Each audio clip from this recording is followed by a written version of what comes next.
If it's something that's really life-threatening, then be very, very, very careful.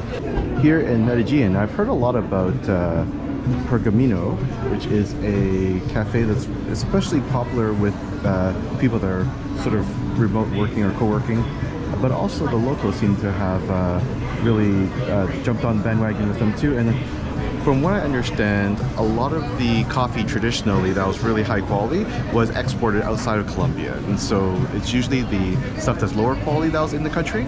But Pergamino is one of the first to try to actually introduce higher quality coffees to the locals, and so they kicked off a trend of, I believe they call them third wave cafes or something to that degree. But this is Pergamino here in El Poblado. I don't know why I always get tongue-tied with that. But anyhow, this is the cafe that I'm at. There's a number of locations, so look up whichever one might be closest to you when you're in Medellin. And I'm just, so if you have your coffees to stay, they'll give you a number, you put it on your table, and they come find you, so that's easy enough. And it seems like most of the staff do understand English, so you don't have to worry about not being able to communicate with them. They're all really friendly and helpful. And this area, lots of foreigners here, so they're used to dealing with people that don't have the best Spanish skills in the whole wide world. But as long as you try, that's all that matters. And just got myself a cappuccino, just because normally I just get myself like espressos or Americanos or brewed coffees, but for whatever reason today I just kind of felt like a cappuccino. And so let's see how it turns out. I'm looking forward to it, and I will let you know whether or not it lives up to the hype. While I'm sitting here waiting for my cappuccino to arrive, I thought I'd tell you everything I know about coffee in Colombia.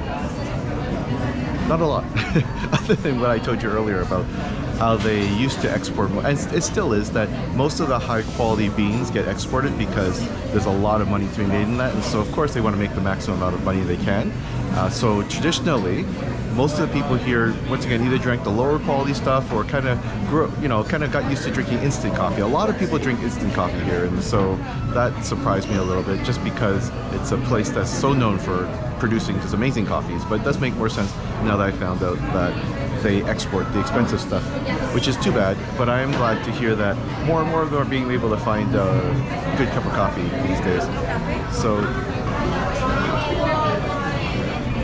I still need to, there's a lot of like coffee tours. I don't know which one to go to, so if you hear of one, let me know. Or, but comment below. I'll likely have already been on some kind of a coffee tour. Like when I say tour, I mean a tour of the plantation. I want to see how it's grown, participate maybe in the harvest, figure out, just kind of look at how a commercial sort of operation runs, and see how that goes. And but yeah, it's one of those things that see whether or not anything happens, and who knows what's going on with that. But in the meantime, another interesting thing is as well that I also found that it's hard to find coffee beans like in grocery stores.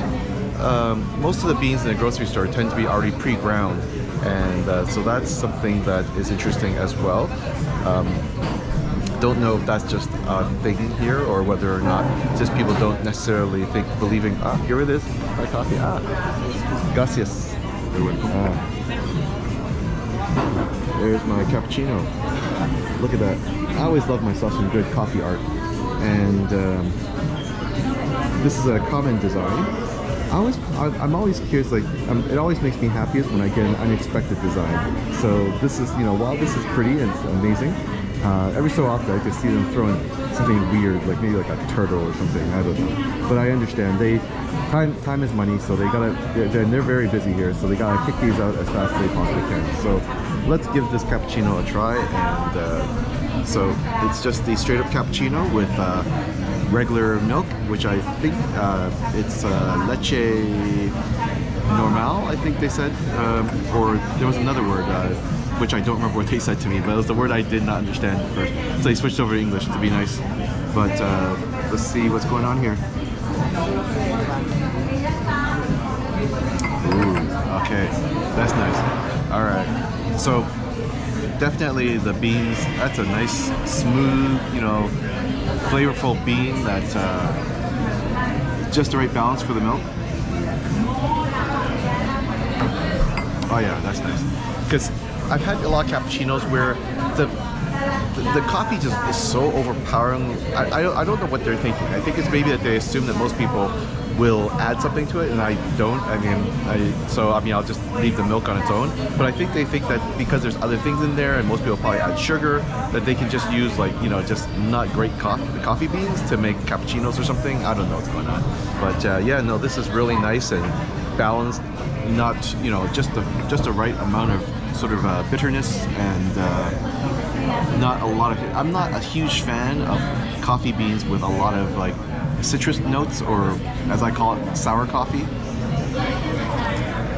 I know sour coffee seems to be the thing that a lot of the, you know, the hipster coffee places like, but I really, no, not so much. Like I much prefer them to have like nuttier, chocolatey notes. Hell, I'd rather even be burnt rather than have it, you know, taste like lemonade or something like that. If I wanted lemonade, I'd get lemonade. So I don't get the citrusy sort of like acidic coffees. And if you do, that's fine. I mean, to each his own. There's no wrong way, I guess, to enjoy coffee. But I always feel like most people that like the acidic stuff tend to put a lot of stuff in it. So what's the point? If you're just going to throw a whole bunch of sugar and milk into it to drown out the flavor of the coffee, just get a coffee you can drink without all that, you know, all that jazz. And, you know, once in a while, you know, sure, treat yourself to it. But when you have to drown your coffee and all kinds of other stuff in order to make it palatable, it might not be the coffee for you. And that's probably something you can apply in life in general. If you need to cover it up with all kinds of other stuff to make it, you know, to make portions of your life acceptable, maybe it's time to have a deep thought about your choices. Never mind, this was not supposed to be a self-help video. This is supposed to be about coffee and about the deliciousness that is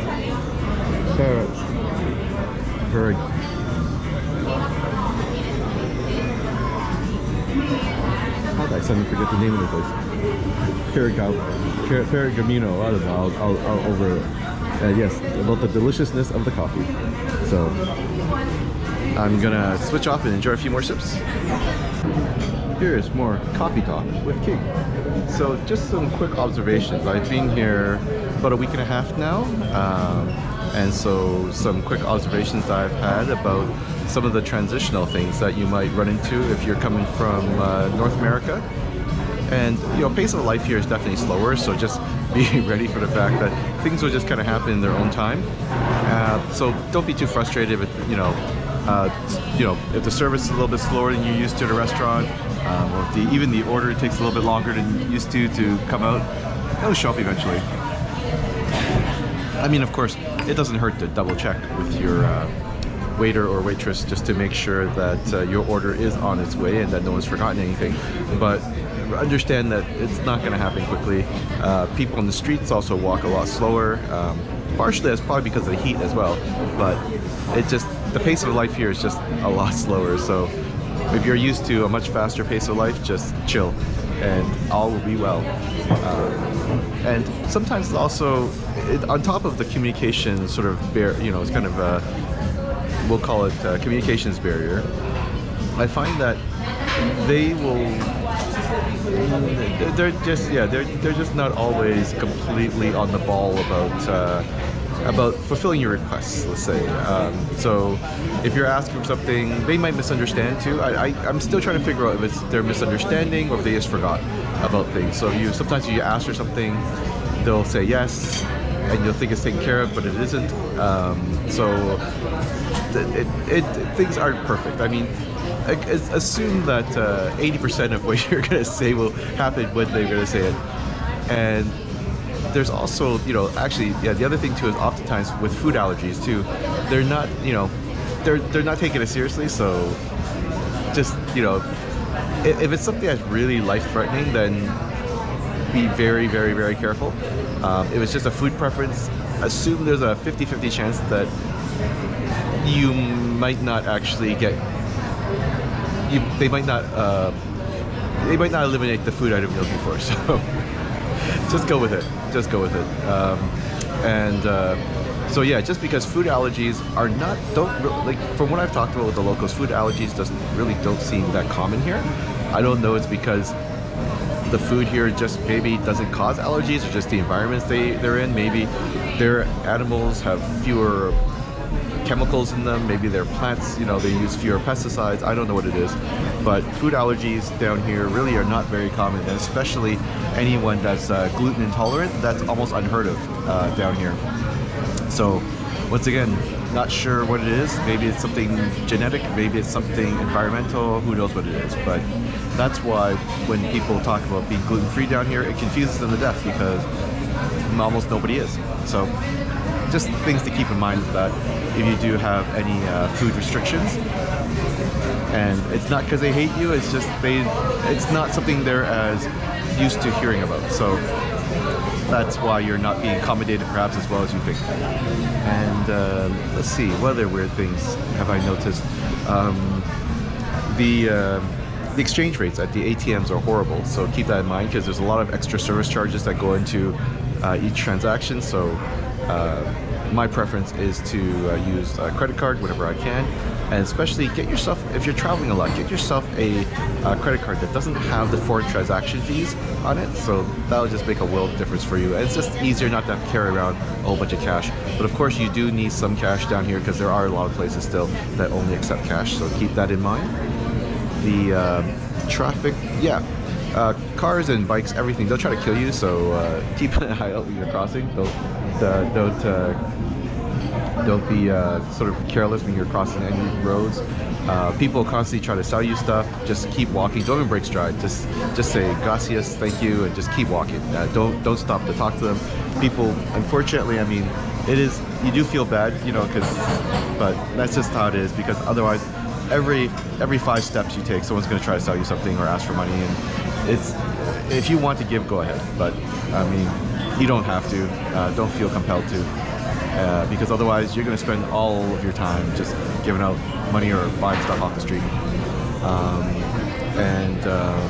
What else is there? Oh, when you're riding the buses, when you're riding public transit, especially the buses, actually only the buses so far, assume that there's going to be some kind of a busker or some kind of performer that might hop on and give a little performance, maybe do some singing. And if you want to tip them at the end, then you go ahead and tip them. If you don't want to, no obligation to do that. And what else? What other interesting things have I noticed? If you're on any tours too, that's the other thing to keep in mind. And this happens all over the world. Your tour guide inevitably will take you to shops, they'll take you to places, galleries, they'll take you to all kinds of, any place where you can go and either be a customer or, you know, kind of spend money. The tour guides, I'm sure, get, you know, a commission off of this as well, but they also do it to help the local businesses. So, you know, just go check it out. You don't have to spend any money there. You don't have to do anything you don't want to do. But if you do see something you like, then, you know, hey, help support the local economy. That's pretty cool. But like I said, that's not just here in Colombia. That's everywhere in the world that I've ever been to. The local tour guides almost always have a route that they take that includes local businesses that they help bring business to. So just keep that one in mind. I mean, they don't always earn a commission for it, so don't think that they're always doing that. But oftentimes, I'm sure they do get some kind of credit. And this cappuccino is quite nice. The milk is different here too. I don't know how to explain it. But once again, it probably comes down to the what they're eating. You know, the cows here are eating something different. They're not pumped with as many antibiotics, maybe. Who knows? Or maybe they're just all enjoying some chicharron. Chicharron is delicious. Yes, if you get a chance to try that. But wait, this is a talk about coffee and random stuff that I've encountered here in Colombia. You pretty much have to pay to use the restroom everywhere you go, so keep that in mind. Always keep some. It's always nice to have some small change, like coins, everything like that. I think generally it's like 1,000 pesos to use the toilets. So if you can keep that, you know, that in coinage on you, it just makes your life very, very interesting. Or it makes your life easier if you can do that. What other fun things?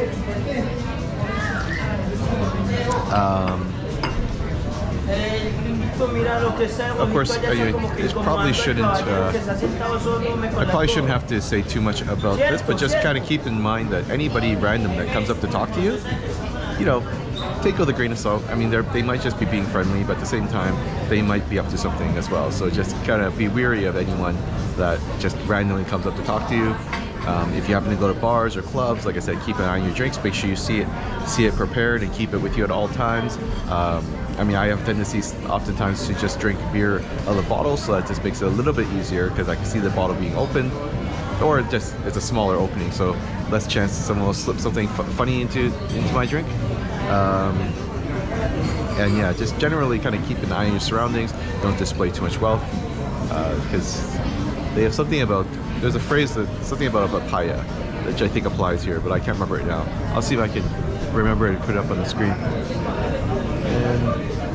And a lot of the streets here, you'll see behind me as well, this little street, like they've put tables and chairs and stuff in the middle of the street. So there's a lot of them that they've closed off the street here, and I think it's something they did for the pandemic. But there's usually a whole bunch of like restaurants and bars on these little streets, and it just turns, especially in the evenings, it just turns into a giant party. And so yeah, if you find one of these, definitely jump in and explore them, because there's usually a lot of really good drink and food options there if you're looking for that. And of course there are other shops intermixed with that as well, so it is something to check out.